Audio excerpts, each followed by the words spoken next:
Општината е твоето место, мало, улица, дом. Ти одлучуваш каква ќе биде. Направи го вистинскиот избор. Гласај.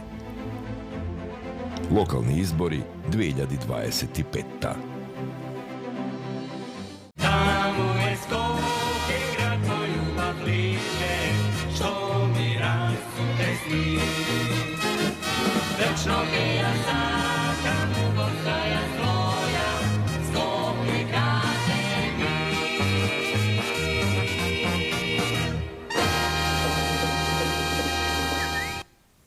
Уште едно добро вечер во специјалната локална програма на Вистинска телевизија, овој пат под наслов Скопје ми е дома. Нели тука се вечерните изданија наречени Нашето Скопје, и редовните содржини на нашата програма кои се однесуваат на градот Скопје, се нарекуваат Азбука на Скопје.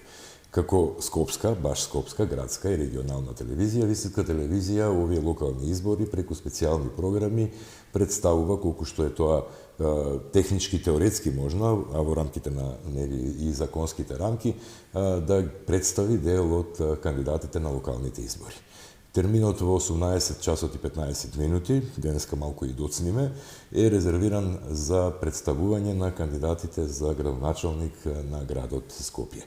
Јас сум Благој Шаклевски, а со мене во студиото е Викторија Петровска со О, бидејќи ме исправа, оти често и го грешам презимето и ја нарекувам Вики Петревска. Тоа Петревска во мојот живот има некое друго значење, меѓутоа тоа во некоја друга прилика. Вики, со кого ќе разговараме вечер? Добро вечер и од мене, почитувани гледачи. Така е, вторник и четврток Скопје ми е дома и представување на кандидатите за градоначалници на главниот град. Вечерва, колега, разговараме со господинот Александар Туртевски од твоја партија, кандидат за градоначалник на град Скопје. Господине Туртевски, ви благодарам што ја привативте нашата покана да бидете дел од локалната програма на Вистинска телевизија. Како сте? Пријатно. Не ми е прв пат да сум во телевизија, прв пат ми е кај вас, меѓутоа... Не ви е прв пат да сте и кандидат за градоначалник? Да, втор пат ми е ова. Втор пат се кандидирам. Минатите избори бев кандидат и партиската одлука беше да бидам повторно кандидат и едноставно тука сум сега. Партиската одлука е таа, од твоја партија ни доаѓате, меѓутоа амбицијата каква е? Еве за втор пат кандидат за градоначалник на главниот град и ете, има ли волја и мотив да се променат работите во Скопје? Нашиот слоган на овие избори е: ако не се согласуваш со она како е денес, пробај да гласаш или гласај поинаку од она што си гласал досега. Значи, тоа е слоганот. Ако граѓаните се сложуваат Скопје да биде валкана, со закрчени булевари, со урбанистички хаос, тогаш нека гласаат исто. Се виде досегашните партии што донесоа, какви промени донесоа, каков напредок и како Скопје се развива.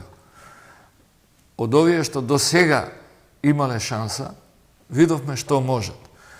По мене лично мислам дека кандидати кои што биле досега партиски, од партиите што испорачале кандидати до сега, ниту еден не го положи испитот и не заслужува повторен мандат. Сега, дали граѓаните тоа ќе го сватат конечно, дали ќе го разберат, тоа е практично нивни избор. Онака самокритички како општество, најчесто велиме, тоа и во светски рамки, меѓутоа можеби е специфично за овој наш менталитет, дека тоа е особено изразено на социјалните медиуми. Сите знаеме, да кажеме, што не чини, каде не чини, така натаму, меѓутоа никој не нуди решение. Веројатно кандидатурата за градоначалник е чекор напред, за да се преземат одредени чекори, за да се смени тоа што не чини, а не само да се критикува. Што ќе преземете вие? Видите, објективно, Скопје има енормно мал буџет за таков град, за престолнина, и тоа никој не го спомнува. Тоа е трагично што ниту еден кандидат, особено овие што се од владеачката партија, што во нивни раце е тоа. Фискалната децентрализација во Македонија не е довршена. Ако земете само една споредба, два европски града со иста површина и исто население. Загреб и Краков. Загреб има 2 милиарди 850 буџет, Краков има 3,5 милиарди буџет. Тие не се општества кои што се побогати од нас 30 пати. Тие се побогати 3 или 4 пати. Значи Хрватска 3 пати, Полска 5 пати.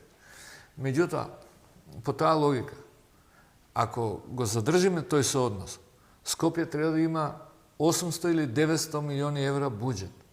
Како за да еден град функционира нормално во европски некакви рамки, Скопје треба да има најмалку милиарда евра буџет, затоа што цените се европски. Цените на канализацијата, на јавниот превоз, автобусите исто плаќаат и тие автобуси ние, мислам, за да ги набавиш, особено кога ги немаш. Меѓутоа, Скопје го држат со 120 милиони евра буџет, од кој што за жал огромен процент оди за финансирање на неработници, примени партиски луѓе заради партиските обврски и многу малку средства остануваат за основната дејност на градот. Трагично е, јас ги споредував бројките. Скопје има помал буџет, односно еднаков буџет со Приштина, која што има 3 пати помалку жители. Практично секој граѓанин на Приштина има 3 пати повеќе средства за решавање на комуналните проблеми. И сега ние сакаме чисти улици, широки булевари, а немаме пари со што да ги изградиме. И тоа е само залажување. Ова што ветуваат, ќе направиме овде, ќе направиме таму, да, ќе направиме. Сега, владеачката партија има можности некако секојаш протнуваат нивни кандидат, затоа што као ако победи тој кандидат, ние тогаш на градот ќе му дајме пари. Нема врска тоа. Градот е град, Скопје е престолнина. Градот треба да ги добие своите средства кои што ги остварува во рамки на приходите на државата. И тоа да не биде врзано за личноста на градоначалникот. А подосна, секако, со одговорно работење, Скопје мора да мрдне. Како ќе со 40 милиони евра, како ќе изградите нови булевари, како ќе изградите нови улици, како ќе воведете брз автобуски превоз. Ми се чини дека вака од позицијата на гледач, граѓанин, на гласач и лаик, како на некој начин индиректно не сакајќи и да ги оправдавте сите тие досегашни што ги критикувате, бидејќи велите мал буџет и сега тие може да речат, па ние не сме имале доволно средства за да преземеме нешто. Друго ми е моабетот, се извинувам. Не, многу на место новинарски прашања во ред, друго ми е моабетот. Предлагате нешто што би требало да представува системска реформа, која што во рамките на надлежностите на идниот градоначалник на Скопје може да биде само во рамките на некаква иницијатива. Зависи од централна власт, парламент и така натаму, се работи за некој долг процес. Но што со граѓаните кои имаат реален проблем сега, вечерва, денес, во овој момент, ќе им велиме мал е буџетот, па... Не, затоа јас велам дека треба да има краткорочни решенија, кои што се врзани и можеш да ги исполниш со овој буџет. Меѓутоа, за долгорочните решенија треба да има општествен консензус. Дека тоа ќе го направиме во наредните 10-15 години. Меѓутоа, што е најтрагично кај нас, кој да биде избран за градоначалник, ги поништува сите почнати проекти на претходникот. Јас лично, например, да победев на минатите избори, брзиот автобуски превоз, ќе го продолжев онаму кај што го застана Шилегов. Затоа што ќе беше многу подобро да набавиме 120 електрични автобуси со жолта лента да функционираат од Ѓорче Петров до центар и од Радишани до Холидеј Ин и од Ново Лисиче до Народна банка и од Водњанска некаде до центар, до Нова Македонија и еден електричен систем на автобуси кои што ќе се движат во центарот, да го растеретиме Скопје. Тоа е едно решение што може брзо да се направи. Меѓутоа, дури и за тоа решение, градот нема пари со еден буџет да го реши. Тоа мора да биде финансирано од Европска банка, од Светска банка. Мора да имаме консензус како општество дека тоа мора да го направиме. Не е важно дали јас ќе го направам или ќе го почнам, па другиот да го направи. Значи, без долгорочен план, Скопје не може да реши ниту еден проблем. Ние можеме да решиме, например, јас летово се налутив, не знаев дека ќе бидам кандидат за градоначалник. Еден дел на кеос фатив да го чистам сам, затоа што не поднесувам нечистоти. Однесов 100 вреќи ѓубре, па подосна преку социјалните мрежи се изврши притисок, особено на Твитер, до градоначалничката и еден ден таму неколку камиони и булдозери го однесоа тоа. Меѓутоа, тие се палиативни решенија, тие се решенија денеска ќе изчистиме, меѓутоа Вардар повторно ќе донесе пластични милион шишиња, затоа што и како општество, и како граѓани не работиме доволно на едукација, затоа што ниту една држава, ниту еден град не може да исчисти толку колку што може да фрлат граѓаните. Особено ако пола Косово преку Лепенец го фрла сметот во практично доаѓа во Вардар и пола Македонија преку Вардар покрај Тетово, Гостивар, сметот го фрла преку река Пена и притоките на Вардар и сето тоа полека доаѓа на кај Скопје. Денови имало некоја емисија, ми кажаа дека двајца англичани со некакво чамче гумено пробале да одат и се движиле по Вардар. Тоа што го снимиле, тоа е човек да се откаже и од државјанство и да бега од оваа држава. Милиони пластични шишиња кои што ние сме ги фрлили. Значи, ни треба на долг рок едукација, повторно во училиштата, екологија на децата да им се покаже што значи фрлено шише, што значи фрлено парче стиропор кој што се рони подоцна. Јас кога го чистев кеот, видов дека стиропорот е најлош. Значи, тој се разградува на оние најситни гранули, влегува во водата, во подземни води, микропластика, а ние се гордееме со нашите производи, уште ова само. Значи, ајве деноеве се виде дека нашата пиперка која е превкусна, меѓутоа има за жал огромни количини пестициди. Така е речиси во сите производи, затоа што ние не водиме сметка за човековата околина. Значи, ни треба и едукација, меѓутоа и казни, сериозни. Меѓутоа ни треба и општествен договор дека ние навистина тоа ќе го спроведуваме. Колку се променија работите од првата до оваа кандидатура, односно Ништо. што се смени во вашата изборна програма? А не, ништо, па ништо не е решено. Сега, како, Ама јас на граѓаните им ветувам две работи. Дека ќе го исчистам Скопје, дека ќе поставам комплетен мониторинг 24 часовен со десетина дронови кои што ќе летаат на Скопје и ќе ги ловат оние што истураат шут, што потпалуваат пожари. Оваа година имавме навистина загружувачки бројки на пожари, речиси истовремено. Во еден ден имавме на 2 јули 9 пожари во овој дел на градот, особено спрема Визбегово, Шутор, Изари нагоре. Беа наречени хибридни напади и така натаму. Видете сега, и треба да се води сметка. Значи, ако кажете дека е подметат, треба или да го најдете сторителот, или да посочите некој, или треба да имате уапсени луѓе. Не можете да создавате кај граѓаните чувство на страв, некој ги подметнал, а да немате решение како го подметнал, да видиме. Меѓутоа, факт е дека имаш. Јас гарантирам дека ќе направам комплетен мониторинг и дека на територија на Скопје нема да има веќе истурање шут. Видете, на социјални мрежи многу пати сум видел и ме вознемирува тоа снимка како некој истура цел камион шут. Еве, вие дали знаете еден од соседите, некој што реновирал во Скопје коректно, да повика контейнери да го однесат на Дрисло? Речи си, никој не вика за тоа.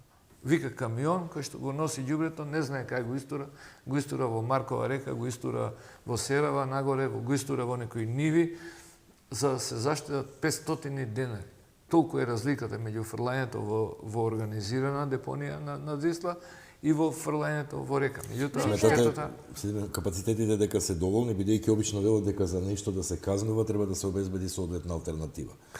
Каква алтернатива, простите, за шишињата, кога имате прво треба да го свиткате, треба да ги научите луѓето. Ќе ви кажам една обичен случај од анкета пред многу години во друг град, не во Скопје, во Битола на пример, каде што граѓани на улица ти вели јас го носам ова со мене ѓубрето и го носам и нема корпа и на крај еднаш, два пати, три пати си го носам, ја носам кесата дома и на крај вика се нервирам и го фрлам затоа што нема корпи, затоа што тој што треба да ги обезбеди корпите не ги поставил.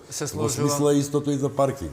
Се подигнуваат со пајак возилата, се казнуваат и така натаму, меѓутоа дали се обезбедени доволно алтернативни места на платен паркинг, било каков паркинг за луѓето да паркираат? Околу ѓубрето не можам да се сложам дека не може да го фрлат на друго место. Конкретно за градежниот шут За градежниот шут има решение. Јас кога реновирав во центар, повикав контейнер со цевка од згора, нити симнување. Не сакам никого да оправдам, само Не. Нема, разговараме и бараме излезни решенија, тоа е основата. Значи, повикав од комунална хигиена да дојде по зграда, контейнер поставија, со цевка од озгора целиот шут влезе во неколку контейнери и тоа не беше некоја сериозна цена. Душе беше одамна по 1000 и нешто денари, меѓутоа од тогаш навака во околината каде што ми се канцелариите реновираа барем 20 станови, сите ги полнеа во вреќи и тие вреќи некој ги фрли некаде по реки. Не вежираат некој одлагач, кој што прашање е колку е, не знам, лиценциран ли како или во рамките. Ама на што ќе биде, тој нема никаков бизнис ако колку е обврзан. Ама да, градежен шут да тој нема шут што да му таму прави. каде што треба. Нема што да му прави, нема кај да го продаде. Разбирам отпадно железо или отпадни некои суровини кои што имаат светска цена на бирзите. Ова нема. Вие велите, ќе го чистиме Скопје, ќе претрпат ли реформи комуналните предпријатија? Да, па не може без тоа. Еве, периодов граѓаните малку како да се изгубија, како да не ја знаат чива е надлежноста за чистењето на главниот град. Дел од градоначалниците исто излегува сами си ги чистите општините. Што ќе преземете ви? Не може да мрнеме напред со вака организирани јавни предпријатија. Јас сум мојот план е дека Скопје мора да биде поделено на реони и да се знае за кој реон, кој дел од комунална хигиена и кој вработени одговара. Меѓутоа, за таа работа треба да им даете средства.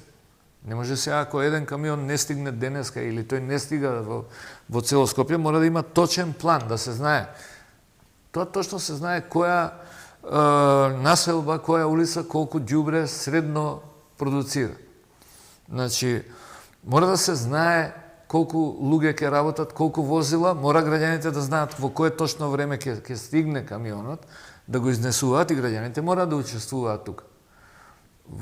Секаде во светот се знае во кое време ви поминува ѓубрето, кога се собира и ако го задосните, ќе добиете и казна. Меѓутоа, затоа па од друга страна мора тој што собира да биде точен. И мора да има реформа. Не може комунална хигиена со 1300 вработени, од кои што се 1100 во администрација да функционира.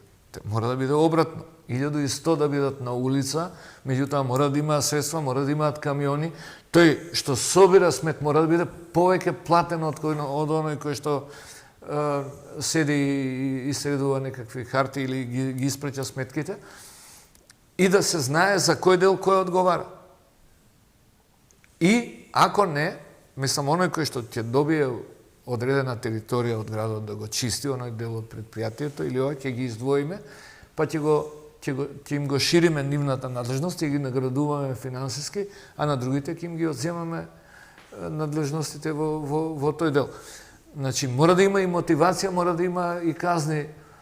Јас лично би ја поделил комунална хигиена на повеќе јавни предпријатија, со тоа што тој е долг процес и никој не сака со тоа и да се замара, делбени биланси, значи, јас би вклучил и приватни фирми.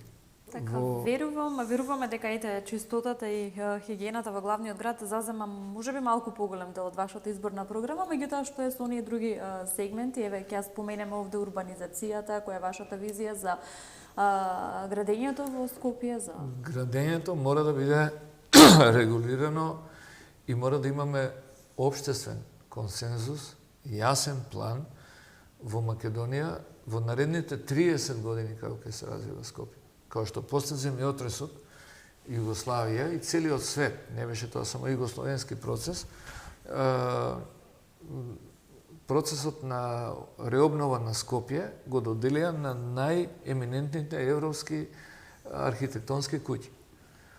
Добро, тоа беше и подароци, конкретно, вие сте помлади, не знам дали знаете, беше ангажирана полска архитектонска куќа. Имаме ние такви содржини, јас спомнам фазбука на Скопје, така што сме информирани. Кој што им беше доделено тоа затоа што ти има искуство во обновување, бидејќи Варшава беше разрушена во Втората светска војна, и тие луѓе дадоа одличен план за Скопје, меѓутоа за град до 200.000 жители. Меѓутоа, за да Скопје останеше, меѓутоа тоа е завршена приказна. Град со 200.000 мораше локалната самоуправа и значи, другите помали места да им нудат пристојни услови за живење на граѓаните, да ги демотивира да доаѓаат во Скопје. Добро, ама логично е, како да кажам, не е ли малку, ајде, често пати се дигресија правам, одземам од времето, меѓутоа, Земјотресот се случи во 20-тиот век, во втора половина, каде што безмалку не требаше да се биде гениалец или не знам како визионер, да се знае дека бројот на автомобили ќе се зголемува, дека потребата, нели, миграцијата, цело град, концентрит и така натаму. Ја правам паралелата, не знам, ако еден Лондон или еден Минхен или политичарите, да не споменуваме некој од нив се и на негативна страна на историјата, посебно во Германија, имале визија да предвидат метроа тогаш кога можеби и немало толкава потреба од тоа, или да изградат сообраќајници за многу возила, како не сме предвиделе тогаш, ете покрај целиот консензус што го зборувате, дека Скопје логично како една метропола треба, иако метропола значи над милион жители, се уште не е, барем што се однесува најка буквално етимографски, меѓутоа дека Скопје ќе се развива.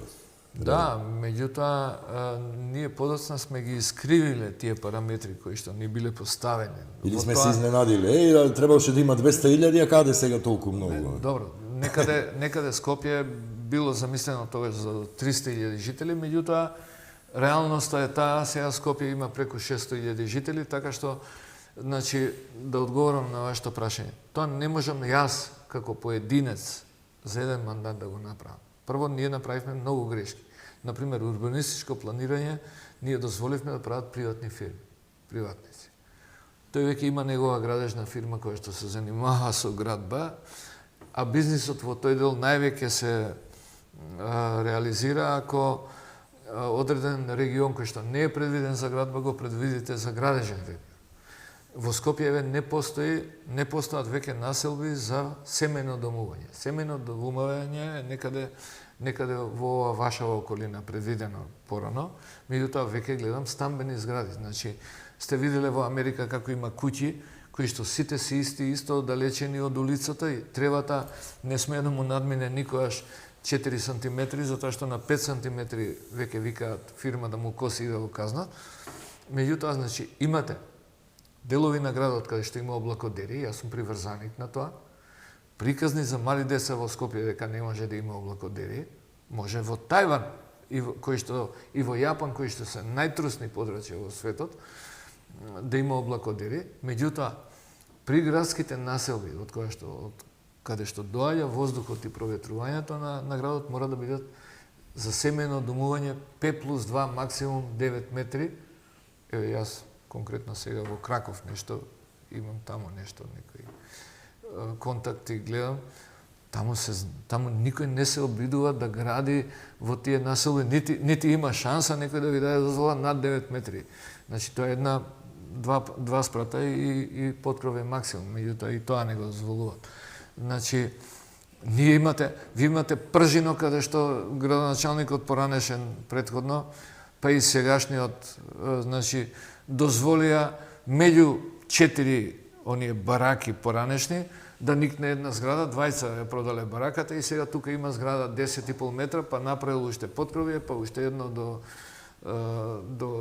горе и значи треба да по закон може да бидат 3 стана, ама тоа се 9 стана по 120 квадрати, па ги делат после на 12 стана, па има 24 коли, а тука може да влезат само 3 и се создава тој урбанистички хаос, затоа што ние и најдобрата идеја сме во состојба да ја искривиме, да ја изиграме. Често пати низ разговорот околу различни теми спомнувате консензус, општествен консензус. Нели тоа малку преидеалистички или ајде да не бидам прегруп утописки, имајќи ги предвид искуствата на нашето општество, каде што по многу горливи национални прашања консензус никогаш не се постигнал.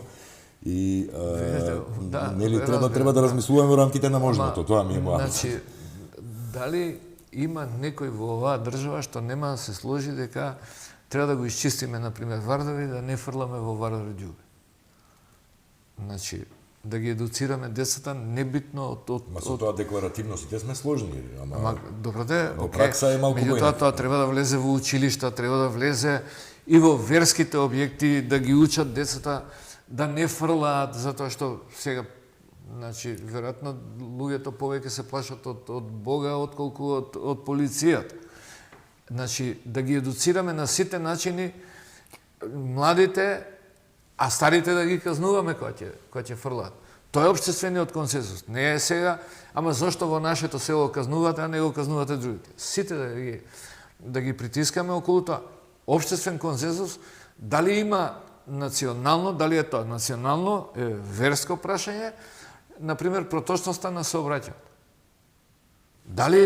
Дали има потреба околу тоа да дискутираме, дали на Скопје му се потребни 250 нови електрични автобуси кои што ќе се движат по жолта лента, кои ќе направат да точно знаете кога ќе стигнете на работа. Дали знаете вие кога ќе стигнете на работа некојаш? Никогаш не знаете. Во оние општества во кои што имало консензус, кои што се договориле, значи точно знаете кога ќе стигнете на работа со јавен превоз, со кола не знаете. И околу што ние разговараме? Дали е можно дека сме толку глупи па да не се договориме околу хигиената или јавниот превоз? Околу урбанизмот ние имаме проблем друг. Што во тоа се вртат големи пари, спонзори на политички партии и градоначалници се влезени во тие бизнеси и тука буткаат нивни проекти и потоа имаме јавувања, значи тука треба и власта на државно ниво да има консенсус дека околу тоа нема да има попуштање веќе, дека меѓутоа кај нас се купува мандатот практично. Некако на темата урбанизам сите сте внимателни, меѓутоа потоа во пракса како да продолжува онаму каде што застанало. Па сега јас еве ќе ви кажам Грција како го реши проблемот. Грција отприлике до пред години беше иста како нас. Значи се градеше кој што сака доградби, надградби и се тоа. Пред 5 години ги задолжија, односно имаат сателитско снимање, постојано и сега имате веќе на Google, можете да вратите слика пред 1 година, пред 2 години, пред 3 месеци. Значи, јас тоа го гарантирам дека Скопје ќе се слика секои 15 дена. За секој регион, за секој кварт во Скопје ќе има задолжен инспектор кој што ќе треба неговиот реон да го провери. И ако има разлика од претходниот период, значи кога ќе дојдам како градоначалник, инспекторот после 3 месеци кој ќе ги провериме, ти на твојата територија имаш овдека 2 објекти, беше ли да ги видиш дали имаат градежна дозвола и ако немаат, зошто не си бил, зошто не си ги стопирал, ќе одговараш и ти кривично, и тој ќе одговара кривично, и ти ќе изгубиш работата. Значи Грција го реши тоа така. Во Грција веќе никој не почнува дивоградба заради тоа што во наредните 15 дена ќе му дојдат и служби, ќе му дојде и полиција која што ги контролира тие служби. Кај нас полицијата се прави дека урбанизмот не е нејзина надлежност, не е точно. Лично на времето во Љубљана не запре, имавме некој старо комбе, сакавме да шетаме низ Европа, кој што димеше многу, обичен полицајец не запре, не рече гаси тоа, носете го на сервис, не смее да вози низ Љубљана, да ни загадува овдека. Обичен полицајец. Кај нас обичен полицајец не реагира кога ќе види некој дека истура камион со ѓубре во треска. Тоа е злостор против природа, тоа е кривично дело. Меѓутоа, прво, тој нема свест, второ, не знае овој со кого е врзан, со која партија, дали ќе го избркаат од работа полицајцот, ќе има проблем. И затоа му е полесно да сврти главата на друга страна. А дури нема ни свест дека тоа е лошо, заради тоа што и он фрла. Да, тоа во смисла, ајде се вратиме околу урбанистичкото планирање и равномерниот развој, нели така го нарекуваат, барем ширење на градот, вие кажавте и во вертикала и веројатно хоризонтално ќе дискутираме во кои правци тоа би се одбивало, иако вие споменавте одредени населби на периферија каде што би се граделе тие таквите стамбени семејни блокови или семејни згради. Ми се чини дека, барем и според препораките и мониторингот и на надворешни фактори, наши партнери и така натаму, ние имаме проблем со, ајде да не, корупција во смисла на расипаност на системот или нефункционалност во самиот систем. Значи, што вие зборувате за дивоградби, но што со она што поминало со кревање рака во Совет, што поминало градежни дозволи, инстанции и така натаму, но сепак е блиску до комшиската зграда, сепак се исекле 5 дрва и така натаму. Што со она што е правник сте, познат адвокат, што со она што е спакувано законски за никој ништо да не му може. Значи, затоа се носи закон кој што јавно, мислам, добро, сите закони се објавуваат. Меѓутоа, ќе се знае дека, значи, пак ќе спомнам, еве, Полска. Јас бев изненаден, морам да признам дека бев изненаден кога разбрав дека таму не се плаќа комунали. Првиот наш проблем е тоа што градот и општините се финансираат од комунали. Тоа е практично едно лудило, тоа е најголема глупост што може да биде, затоа што општината секоја година мора да предвиди дека 40% од приходите, ако остварува, не знам, се општина Центар, не сум видел колку има приход, ако остварува 20 милиони евра приход, 10 милиони им доаѓаат од комунали. Значи, општина Центар, замислете се, во наредните 20 години, она секоја година мора да црта исто маркици, исто да дава градба. Каде? Тоа, значи, мора да оди во паркови, мора да ги намалува тротоарите, мора да ги уништува малите згради, значи да гради над нив. Комуналиите се оправдување за градоначалниците, општинските служби и функционерите градски да цртаат маркици каде што они имаат профит од овие што ги продаваат станоите. Значи, општините и градовите не смеат да се финансираат од комунали. Тоа е најголема глупост. Пазите, во општина Центар, вие не можете во странство да го објасните зборот што значи комунали. Да ви донесе струја, вода, па тоа вика, вие сте муштери, нивни струја, вода, са они сакаат да ви продадат производ. Нема потреба. Значи, не можете вие долгорочно, не долгорочно, ни во наредните 2-3 години да оставите градовите и општините да се финансираат од комунали, затоа што ќе ги задушите, а инаку градоначалникот тогаш има оправдување, вика, па јас ако не нацртам 300 згради и не земам комунали, општината ќе нема заплати. Тоа е далеку од разумот. Значи, ние ќе уништиме се, ќе урбанизираме и ќе поплочиме цела Македонија и ќе изградиме згради, градејки, обезбедувајќи комунали за општините. Тоа е лудост. Тоа е еден голем канцер во нашиот систем. Верувам дека ова се долгорочни цели за главниот град, меѓутоа верувам и дека веќе сте на терен помеѓу оние од кои што цел живот на терен. Говорате на овие избори, мислам, не одам никогаш, не сум приврзан никако.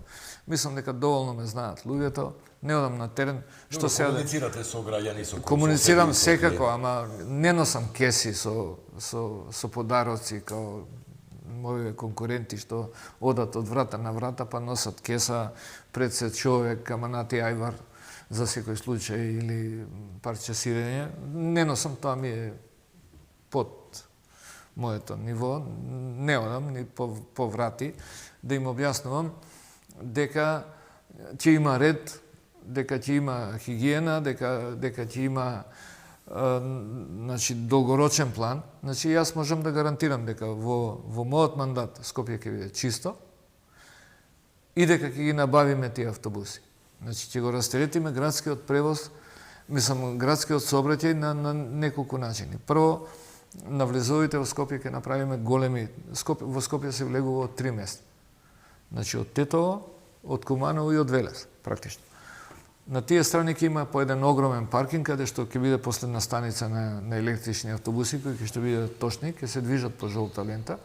И секој што доаѓа од Битола или од Куманово или од Тетово или од Кичево, од Охрид ќе му биде поедноставно да го остави возилото во Сарај и со брз автобус да стигне некаде до Тифани, ако е од Тетово, или да стигне до Holiday Inn, ако е од Куманово.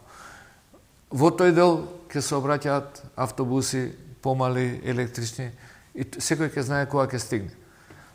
Градскиот превоз мора да биде поприфатлив отколку што е возењето приватен автомобил веќе. Пред некој ден кој имаше некој протест, сериозно, 90 минути патував од автокоманда до центар. 90 минути. Имаше десетици илјади возила. Тоа се илјадници тони CO2 со PM честички, загадување за Скопје. Тоа е илјадници часови загубено време. Тоа е неверојатно. Значи мора да го решиме јавниот превоз. По цена да се задолжи градот, државата мора да помогне, да ги даде гаранциите. Мислам дека тоа веќе е решено. Меѓутоа, мора да направиме дека треба да се возиме во чист и удобен автобус, подобро да стигнете за 10 минути 15 до целта, отколку саат време да возите меѓу 8 и 9 низ град. Така ќе се намали и загадувањето. Многу. Не знам дали сме спремни и колку сме спремни, каква е свеста кај нас за... Па да, го спомена нели околу градењето на свеста во рамките на образованието. Некој треба да го почне тоа сега. Ние, знаете, јас го имам 35 години, тој проблем во политиката. Сите ми викаат, вие сте прерано на оваа сцена. Чекај, како сме прерано, кога сме први по канцер, кога сме први по загадување, кога ние не можеме охиз да го исчистиме, кога ние разговараме околу Вардариште, дека таму сега се доселиле 200 луѓе и не можеме да ги дислоцираме и они таму палат кабли и тоа е некаков проблем. За кој е организирано општество? И сега кога земете да кажете дека луѓето ќе ги едуцираме да не фрлаат ѓубре, колку сме спремни. Ако не сме спремни, треба да престанеме да постоиме. Во еден дел од разговорот се доби впечаток, нели, кога евоциравме спомени таму за периодот по земјотресот, дека барем според таа првична визија Скопје е пренаселен. Меѓутоа сега во последно време ќе се согласите дека постојано се анализираат одредени трендови, за среќа можеби не се толку изразени кај нас колку во некои други земји, на иселување на младите. Сега тоа дел е нормална појава со оглед на мобилноста, миграцијата, поголемата мобилност на луѓето во светот глобално и така натаму, меѓутоа од друга страна ако се анализираат причините и постојат такви анализи направени, кај еден млад освестен човек кој што отишол, видел, а сега можеме и преку интернет да видиме како функционира еден нормален систем, токму поради тоа будење на свеста и не е преземањето ништо да се смени во рамките на системот, можеби тоа е најпресудна, се донесе одлуката, бегај подалеку од. И да не се вратат. Да. Ова го кажувам во смисла дека имаме ние освестени млади, ама освестените ни заминуваат. Па добро, животот е еден. Тој не може да чека 40 години за да градот му обезбеди пристоен превоз. Значи, младите не бегаат само заради повисоката плата. Бегаат едноставно заради условите за живење, заради здравство, за образование. Значи, тие гледаат дека комплетниот систем е руиниран. И моето мислење е дека всушност секое општество функционира по принцип на врзани садови. Значи, јас велам, не треба да прашувате какво е одреден сегмент. Отидете во клинички центар Мајка Тереза, влезете со автомобил, паркирајте таму и кога ќе видите какво е паркирањето, колку ѓубре има, влезете во ходниците и тогаш ви е се јасно. Немојте да барате ништо друго. Значи, во Шпиц ќе вртите едно 5-6 круга додека најдете место. Сите институции во државата така функционираат. Сите институции се на тоа ниво по принцип на врзани садови. И сега, окей, прашањето вие што го поставувате, дали ние сме зрели за некакви промени? Чекайте, зашто разговараме ние? Разговараме за јавен превоз, разговараме за хигиена, разговараме за образование кој што треба да ги научи децата дека не треба да фрлаат. Јас секој ден, речиси секој ден имам ситуации каде што излегувам од кола и на некого му викам: господине, ви падна нешто од колата, а го гледам дека он ја фрлат цигарата на семафор. Како?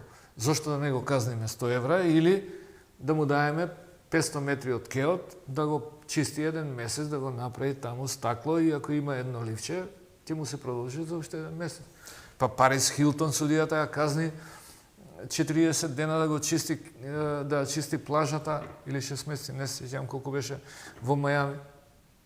Инаку ако беше парично казната, таа ќе ја плати казната. Ме ја задолжија во униформа, значи затвореничка, да оди со метлата да го чисти градот, да чисти плажата.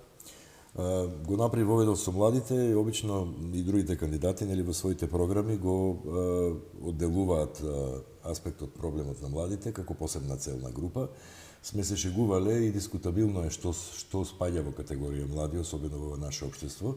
Често пати знаеме да кажеме дека барем во студиото овде сите млади сме, меѓутоа што во тој дел како посебно, дали сметате дека треба да се обрни посебно внимание како тема млади и каде би ја обрнале вие, во која сфера најмногу би се замршили? Јас мислам дека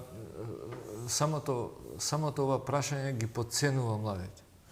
Таа одлука да се отиде надвор, таа е многу тешка. Јас ја имам во семејството, ќерка ми живее се пресели во Шпанија. Меѓутоа и да ви кажам конкретно кога ја донесе одлуката.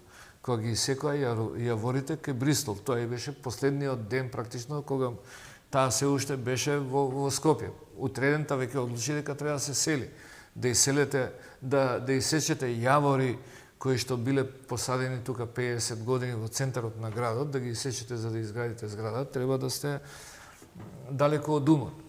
Значи, прашањето со враќањето на младите, тогаш кога општеството, мислам, ќе почне да се разрешува, кога општеството ќе почне да ги решава овие проблеми. Ако вие имате млади луѓе надвор и сега сите тие сакаат да се вратат, меѓутоа доаѓаат во Охрид, например. Во Охрид, во случај на една вироза, после 3 часот на пладне, нема педијатар да стави инфузија. Можете во полна сезона. Не е тема тоа за Скопје. Меѓутоа, милиони такви случаи можеме да најдеме. И како тој млад човек вие ќе го повикате само да летува во Скопје, а камоли во Македонија, а камоли да се врати назад.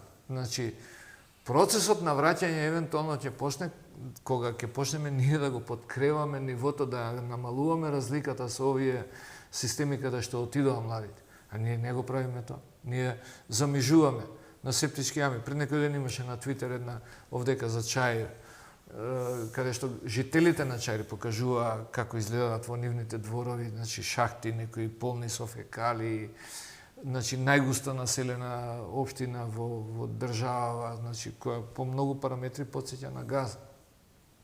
И сега вие на некој млад човек кој што живее во Лисабон или живее во Шпанија или живее во Осло или во Копенхаген, ќе му кажете ние за вас ќе ви даеме 50 евра субвенција да се вратите или значи тој ги гледа сите работи, тој знае се.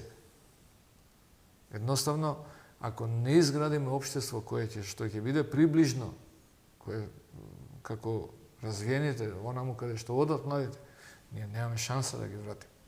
Ја ќе останеме паланка, европска паланка. Значи, она што ако смеам да резимираме, системски решенија, некои од нив се долгорочни, а за некои од нив требаат повеќе пари. Во услови кога додека не се реформира буџетот, ете претпоставено така, или додека не се зголеми, изворот на пари би била централната власт или некои алтернативни европски фондови, кредити и други начини на финансирање. Видете, мислам дека Европа многу поволно гледа на такви добри проекти. И средства, одредени средства ќе се обезбедат. Меѓутоа, ви кажав дека на Скопје му фалат отприлике 30 пати повеќе средства отколку што ги има. Па само за електричните автобуси што ги споменувате неколку пати и со жолтата лента, тоа е проект кој што прилично би коштал. Треба Скопје да го исплаќа во наредните 10 години. Меѓутоа, без тоа не можеме да тргнеме.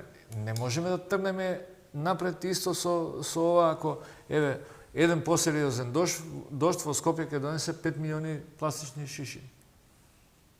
И чевли, јас кога чистев наоѓав и чевли, наоѓав и патики, наоѓав и 300 чуда заглавени во калта во Вардар. Една посериозна поплава ќе ги заглави тие под тесните грла под мостот кај Влада и ќе биде циркус како што се случи сега во Бугарија, не дај Боже. Вики постепено се приближуваме кон завршницата, не знам ти си во комуникација со режијата, не знам дали некоја сигнал, минута имаме колку време имаме привршуваме. Да, ќе резимираме дека скоро сите кандидати ги имаат овие сегменти тие проблеми се што не ги кажа меѓутоа ајте со господинот Туртевски малку поразлично, денес имавме едно малку пошироко образлагање. Иако не е прв кандидат што предлага дисперзија, реорганизација на буџет и така натаму, бидејќи имавме кандидати кои што го спомнале тоа. Така. Видете, централната... И она што ми се допаѓа, и можеби ќе звучи како пофалба, меѓутоа она со чистотата верувам дека сите треба да не Добро, за тоа сме сите свесни, прашањето е како ќе ги засукаме ракавите, кога и дали тоа требаше да се направи вчера, а не за од себе, а не да го обвинуваме системот, државата и на крајот да се оцелиме. Знаете, што особено ме нервира, вие што викате, луѓе ви викаат, да, го носам југето со себе. Најчесто треба алтернатива, да, Добро, систем. Меѓутоа, одам на кеј секој ден. Го шетам куќето таму и одам на кеј. И чистам. Секој одење, носам кеси со мене и чистам. Меѓутоа, вчера сум поминал таму и сум го оставил местото да чистам. Утредента некоја група биле таму, кантата за ѓубре им е 10 метра за нив. Да, се согласувам. Тука Сведоци пиеле сме на- пијачки, оставиле 20 чишиња и харти и заминале, а кантата за ѓубре им е 5 метра за нив. Епа тие ќе ги задолжам 5 километри од градот, од кеот да го чистат нон-стоп. Не ме интересира ако е странец ке плати. Многу често имаме и туристи кои што си доаѓаат, уживаат тука, ноќно време е убав погледот на Камени мост. Меѓутоа 40 евра е денеска една камера да видиме, значи кој го фрлил тоа ѓубре, ќе ги санкционираме. И уште едно, заборавив да кажам. Споменикот на мајка Тереза ќе го срушам во рок од 3 месеци. Она што стои ругло 8 години, коцката бетон, кој што затвара улица. Урбанистички, било кој студент во светот да нацрта на улица некаков постамент за споменик каде што треба да се гради, тоа е меѓу мериот и ова сега што го довршува Самсоненко, мислам, не знам кој таму. Меѓутоа, тоа ја затвара улицата која што влегува од позади на плоштадот. И тоа стои 8 години, не се довршува. Тоа ќе го срушам, па ако треба, со лични средства и со помош на нашите активисти. Во првите 3 месеци. Тоа заборев да го кажам. Ете, тоа е прашањето во првите 3 месеци. Ќе има работа. Да, завршуваме обично со порака, нели? Да, со порака до гласачите, до сите оние од кои што ќе ја барате до вирбата. Ако ви се допаѓа колку е вашиот град чист, како стигате на работа, не менувајте ништо. Ако не ви се допаѓа и не се согласувајте со тоа, пробајте овој пат да гласате поинаку. Господин Туртевски, ви благодариме за времето и тоа што Ви благодарам на поканата. А ние се гледаме за некој час во нашето Скопје во 21:15. Довидувај.